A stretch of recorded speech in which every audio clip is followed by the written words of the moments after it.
Hey, what's up everyone? I'm just making a quick video on headlamps. This one's going to be really short. As you can see, I got a lot of them. Collected them over the years. We'll go through them one by one, and I'll give you the pros and cons on each one, and you can make your decision on which you like best. Alright, here we go. Alright, first up I'm going to do the Energizer ones. I got two here. I got 6 LED and 4 LED, which is 2 red, 2 white. For somebody on a budget, these headlamps are excellent. I actually use this one hunting all the time. That's my hunting one. That way if I lose it, I'm only out 14 bucks. No big deal. They're pretty durable. The only thing I don't like is the straps are built into the base, so if the strap breaks out of the base, you're probably screwed. So kind of got to watch. But this one here was like 12 bucks. That one was like 14 something, so 15 bucks. But for the money, these are excellent buys. They're good on batteries. I had the same set of batteries in this for a year. This one about 6 months, and this one's still going strong. So these are actually a really good set of headlamps for what you're going to pay for them. And I like the switch on this one better than this one. This one's a slide, and it can get knocked on your bag. This one's a nice push button one. The only thing I found in the winter time, this button here freezes, so it's hard to click it. But no biggie. It still works. And like I said, pros, they're cheap, they're nice and bright, they're multi-purpose, they have different beams on them. This one does at least. This one is just white and red. And cons, like I said, strap. If it breaks, you're going to probably be screwed. And they both run on AAA batteries, which this one I think gets like 70 hours. Same, around 70-80 hours runtime on those. Alright, let's move on to the next one. Okay, the next 3 I'm going to show you. I'm showing you 3 in a row. I don't want this video to get too long, so trying to squeeze them all in here and there. This one here, cheap Energizer, $5 job. You can change the batteries in this, which is nice. I'd say for an emergency bag, or for maybe a backup light, this is excellent.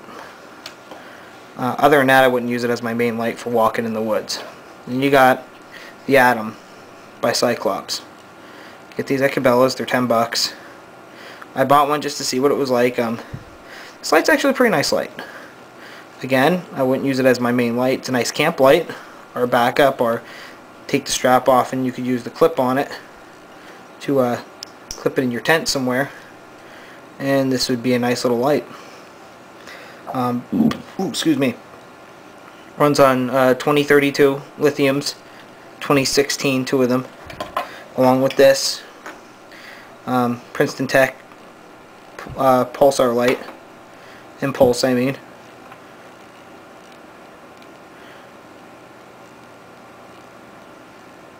Different mode settings. This is actually the light I use as a backup in my bag, because it has a clip on it. You can hang it in my hammock. And it has a headlamp, so this is my backup. Something happens to my headlamp, this is it. It's what I have, what I carry. It's nice and light, so I'm not dragging around a big headlamp. All in all, for camp chores or for emergencies around the house, these are nice. For hiking or walking in the woods, wouldn't use them. Not worth it. You're not going to get anywhere.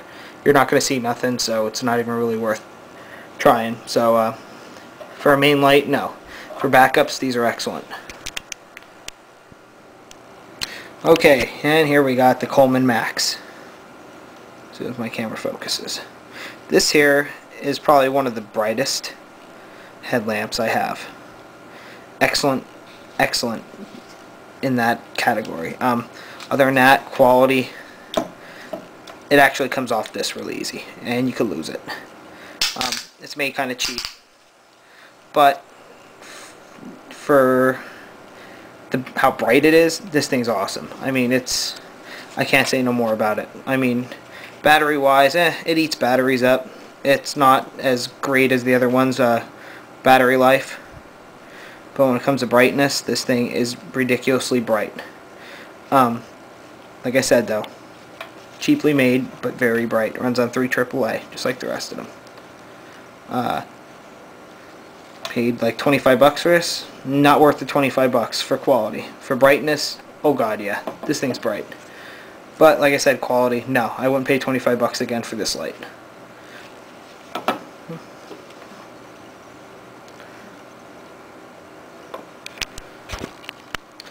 Alright, here we got the Tika, or Tika, I'm sorry, Plus headlamp from Petzl. This is one of my newest additions. Sucker is really bright. 35 lumens. One thing I don't like, a lot of people said, is the way you get the batteries out. That looks like it could break easy, so you're going to have to be careful not to drop it or bang it around real hard. Other than that, quality-wise, I think it's good. Oh, kind of like that. The button's nice. I really like the button on it. It's nice and compact. The strap's real nice. Weight-wise, it's really nice. I mean, it's probably one of the lighter ones I have out of the big ones, big models. This is going to be my new main light for hiking, camping, bug out, whatever. It has 4 modes on it, but this is going to be my new main light. I really like it. Like I said, 35 lumens. Like I said, the only con about this is the way the batteries go in. It looks cheap and it looks like it could break, so hopefully it holds up, but only time will tell. If not, it has a really good warranty on it, so I'll just take it back. But alright, let's move on to the next one. Alright, I figured we'd save this big beast for last.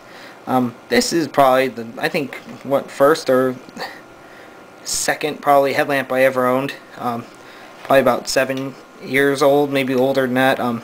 Really didn't use headlamps till maybe about 7-8 years ago. My first one I think was just a regular bulb, and it sucked ass. This one's pretty decent though, not bad for what it was back in the day. For when I got it, I thought it was the greatest thing on earth. Now it's like, man, this thing sucks. But I still keep it around the house in case the power goes out as a backup.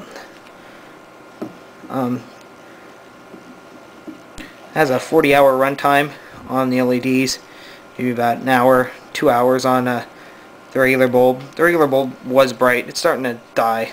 So, you know how bulbs are. After a while, they start to lose life. They tend to not be as bright as they used to be. So, it probably needs to be replaced. But I'm not going to bother. Like I said, this is a backup for the house anymore. The strap's really nice on it. This one's nice and comfortable. This light's this light's taking a beating. I'm telling you now. I beat the crap out of this light, and it keeps coming back for more, so I can't say anything else about this light. This light was a good light. Treated me good. It got the job done. Lighted my way many times. Like I said, the only thing is the LEDs aren't that great on them. They're not really that bright. And battery life, it isn't that great either, but other than that, this thing, you know, it kind of looks new yet, but it's old. It's had a beating. That's about it for headlamps. Just want to do a quick, overview of some of the headlamps I have. Honestly, the headlamp of choice right now would definitely be the Petzl that I have. The Petzl's really nice. It's super bright. 150-hour runtime on the batteries. You can't complain about that. My backup is definitely the Princeton Tech Impulse. Nice super light. Could hang it in the hammock, my Hennessy. And here are probably the 2 lights I'll take. I might take I have a few different lights. I might take a tactical light with me just for a high beam light, or I have a laser bright LB2. I might take that for an extra light. Other than that, though, I have to say it's a Tika and that light are going to be my 2 lights of choice for out in the bush. Take extra batteries for this one. None for this. Like I said, it's the backup, so I'm not too worried about it. It dies, it dies. I'm not going to use it much, so. Other than that, I'd like to thank everybody for watching. I hope this was informative, and hope you got something out of it that you can use. And we'll talk to you all again. Thanks.